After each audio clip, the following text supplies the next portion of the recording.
இன்றைக்கி என்கிட்ட ஒரு பழைய கலைஞர் டிவி போர்டு வந்து எடுத்த ஒரு சேர்ந்த கண்ணாடி டயோடே என்கிட்ட இருக்குது. இந்த கண்ணாடி டயோடைய எது சாலா டயோடு, எது ஜீனர் டயோடு அப்படிங்கிறத இந்த வீடியோவை நம்ம பார்க்கலாம். புதுசாக அந்த நம்பருக்கு சேனலை மறக்காமல் சப்ஸ்கிரைப் பண்ணுங்கள். பக்கத்தில் இருக்க பெல் ஐகானை கிளிக் பண்ணி அதை ஆளுங்கிற ஆப்ஷனை செலக்ட் பண்ணுங்கள். வாங்க வீடியோக்குள்ளே போகலாம். முதல்ல நார்மல் டயோடுக்கு ஜீனர் டயோடுக்கு இடையே இருக்கிற வித்தியாசத்தை பார்த்துருவோம். பொதுவாக டயோட்னால் நமக்கு தெரியும், ஒரு பக்கம் தான் கரண்ட்டை கலட்டும், இன்னொரு பக்கம் கலட்டாது அப்படின்னு. இந்த சிம்பிள் இதான் வந்துட்டு ஆனோடு, இதான் கேத்தோடு. இப்போ இந்த சைடு பாசிட்டிவ், இந்த சைடு நெகட்டிவ் கொடுக்கும்போது இது கரண்ட்டை கலட்டும். இதே நம்ம ரிவர்ஸ், இப்போ இங்கே வந்து பாசிட்டிவ், இது நெகட்டிவ் அப்படின்னு கொடுக்கும்போது இந்த இடத்துல கரண்ட் வந்து கலட்டாது.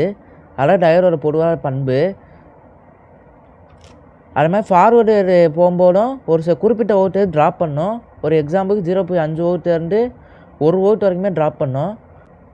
இதுவே ஜீனர் டயோடு வந்து அப்படி கிடையாது. ஜீனர் டயோடுமே ஒரு நார்மல் டயோடு மாதிரி தான். ஆனால் இது ஃபார்வேர்டையே ஒரு நார்மல் டயோடு மாதிரி தான் வேலை செய்யும். ஒரு 0.5 வோல்ட்லேருந்து 1 வோல்ட் வரைக்கும் ட்ராப் பண்ணி மிச்ச வோல்டேஜை கொடுக்கும்.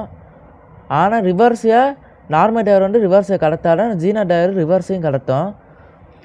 எப்படின்னா இது ஃபார்வேர்டு 0.5 வோல்ட் ட்ராப் பண்ணால் ரிவர்ஸை வந்துட்டு ஒரு அதிகமான வோல்டேஜ் ட்ராப் பண்ணோம். ஒரு எக்ஸாம்பிளுக்கு இந்த பக்கம் போகும்போது இப்போ 5 வோல்ட்னு எடுத்துக்கலாம். இப்போ 5 வோல்ட்னு எடுத்துக்கிட்டால் ரிவர்ஸ் வந்து 5 வோல்ட்டுக்கு அப்புறம் கடத்த ஆரம்பிச்சிடும், கரண்ட்டை கடத்தும். இப்போ வாங்க நம்ம ரியல் டெஸ்ட்டுக்கே போயிடுவேன். ஃபஸ்ட்டு மல்டிமீட்டர் எடுத்து கண்டினியூட்டி மோடு போட்டுக்கலாம். கண்டினியூட்டி மோடு டயோட் மோடுன்னு இருக்கும், அப்படியே வச்சுக்கலாம். இப்போது ஒவ்வொரு டயோட செக் பண்ணலாம். நான் இப்போது ஒவ்வொரு டயோடோட ஃபார்வர்ட் பயாஸையும் செக் பண்ணி காமிக்கிறேன். அதை ஒவ்வொன்றா நோட் பண்ணிக்கிட்டே வாங்க. மொதல் டயோடோட வோல்டேஜ் ட்ராப்பு 0.55 வோல்ட்டு, ரெண்டாவது டயோடு, மூணாவது டயோடு, நாலாவது டயோடு, அஞ்சாவது டயோடு, ஆறாவது டயோடு, ஏழாவது டயோடு, எட்டாவது டயோடு, 9வது டயோடு. இப்போது இதில் ஒரு சில டயோடு 0.55 வோல்ட்டு ட்ராப் பண்ணதையும், இன்னும் ஒரு சில டயோடு 0.75 வோல்ட் ட்ராப் பண்ணதையும் பார்த்துருப்பீங்க. இதைய 0.55 வோல்ட் ட்ராப் பண்ணது ஃபுல்லாக சாலா டயோடு. அதே மாதிரி இதைய 0.75 வோல்ட் ட்ராப் பண்ணது ஃபுல்லாக ஜீனர் டயோடு. சரி, இப்போ இந்த மெத்தடு எல்லா டயோடுக்கும் எல்லா மல்டிமீட்டருக்கும் பொருந்துமா அப்படின்னு கேட்டிங்கன்னா கண்டிப்பாக பொருந்தாது. இப்போது என்கிட்ட ஒரு 18 வோல்ட்டு எஸ்எம்டி ஜீனர் ஒன்று இருக்குது. இதோ வோல்டேஜ் ட்ராப் பார்த்தா 0.56 வோல்ட்டு. ஆனால் இதுவுமே ஜீனர் டயோடு தான். அதனால் இதை வந்து கன்ஃபார்மாக சொல்ல முடியாது இந்த மெத்தடை. இப்போ இந்த மல்டிமீட்டர் ஆஃப் பண்ணிக்கலாம். இதை ப்ராப்பராக டெஸ்ட் பண்ணணும் அப்படின்னா ஒரு சீரிஸ் ரெசிஸ்டர் வச்சு டெஸ்ட் பண்ணலாம். ஏன்னா ஒரு பென்ச் பவர் சப்ளை வச்சு கூட டெஸ்ட் பண்ணலாம். இந்த பென்ச் பவர் சப்ளை நானே செஞ்சது. இந்த பென்ச் பவர் சப்ளை வீடியோ வந்துட்டு நம்ம சேனலில் இருக்குது, போய் பாருங்கள். இந்த பென்ச் பவர் சப்ளையை ஒரு குறிப்பிட்ட வோல்டேஜ் வச்சு கரண்ட்டை இருக்கிறதே கம்மியான அளவுக்கு வச்சு டெஸ்ட் பண்ணலாம். வாங்க இப்போ இதை டெஸ்ட் பண்ணுவோம். முதல் Zener 6.22 volt reverse voltage drop, ரெண்டாவது ஜீனர் 9.25 வோல்ட்டு, மூணாவது ஜீனர் 5.05 வோல்ட்டு, நாலாவது ஜீனர் 7.7 வோல்ட்டு, அஞ்சாவது ஜீனர் 7.95 வோல்ட்டு, ஆறாவது ஜீனர் 7.92, ஏழாவது ஜீனர் 7.25, எட்டாவது ஜீனர் 17.8.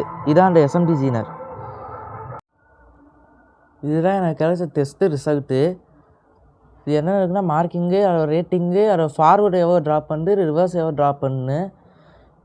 ஏற்கனவே இந்த ஒரு 2 டயோடு வந்து 1N4N48 கண்டுபிடிச்சினேன். இது ஒரு 150 மில்லிஆம்ஸு சாலா டயோடு.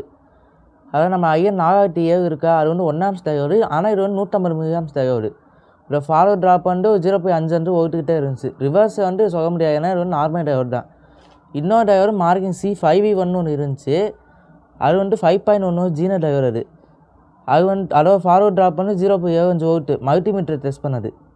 இது வந்து மல்டிமீட்டரை பொறுத்து மாறும். அது மாதிரி ரிவர்ஸ் வந்து ஒரு 5.05 வோல்ட்டு ட்ராப் பண்ணுச்சு. இப்போ அதே மாதிரி இன்னொரு டயோடு C6V2 இருந்துச்சு. அது வந்து 6.2 ஜீனர் டயோடு. அதுவுமே ஒரு 0.75 வோல்ட்டு ஃபார்வர்டுக்கும் 6.22 வோல்ட்டு ரிவர்ஸை ட்ராப் பண்ணுச்சு. அதுமாதிரி இன்னொரு டயோடு C7V5, இது 7.5 ஜீனர் டயோடு.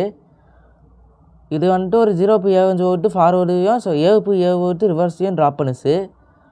அதே மாதிரி இன்னும் 2 C8V2 டயோடு இருந்துச்சு. இது வந்து 8.2 ஜீனர் டயோடு. இது வந்துட்டு ஃபார்வர்டு வந்துட்டு 0.75 வோல்ட் ட்ராப் பண்ணுச்சு.